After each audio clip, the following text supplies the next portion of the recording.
We asked Richie Furay if politics gets in the way of his old bandmates, most notably with Neil Young. I'm John Beaudin from Rock History Music. With someone asked me to ask you last time, and I forgot, and I don't get political ever on my channel, but does the fact that Steven obviously leans differently than you do, you guys don't talk about politics, do you? Or you don't talk that much with Neil Young, right? It's never been an issue.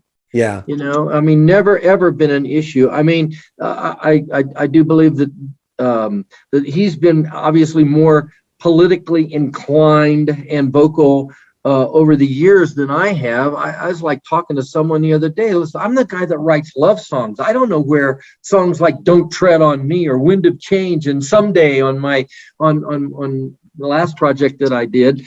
I don't know where all that came from, but no, you know what? We have learned to respect each other for who we are as we identify with one another through the music. Yeah, well said. You know, and I wish, like I said, people are always asking me questions about politics. I'm going, do you come here for politics? Do you come to my channel for politics? And I said, I'd rather talk about theology. I like theology. I'm intrigued by theology. I love it. And I love that people connect to whoever brought us here. That to me, how can you disagree with that? Because it inspires music, it inspires so many great things. Is it a known fact that you like Westerns? Because this next question insinuates that you like Westerns. Do you like Westerns? Yeah. Steve Tustin writes, ask him if David told him about the Western movie we would like him to be part of.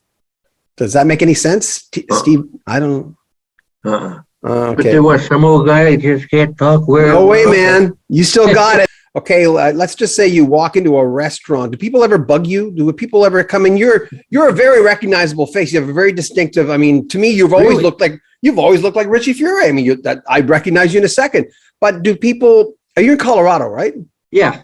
Yeah. So do people ever come up to you and ask you questions? If they do, what do they ask you? What's Neil Young like? What do they do? Some people will do that, and they're very polite. I mean, come on. I'm not like Neil Young going into a restaurant or grocery store, or Timothy B. Schmidt. You know, I mean, you can really pick those guys out of the crowd.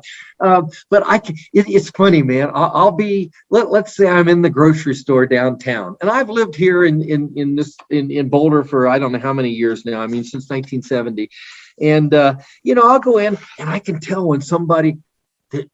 They kind of looked at me, you know, and it's like they're not sure. I think I know that face. I think I know that guy, and sometimes they'll come up and because I'll look at them and I'll like kind of acknowledge them or something, and then a conversation might start. They're usually very polite. Some people just look and say, I can tell though, the minute somebody thinks they've recognized.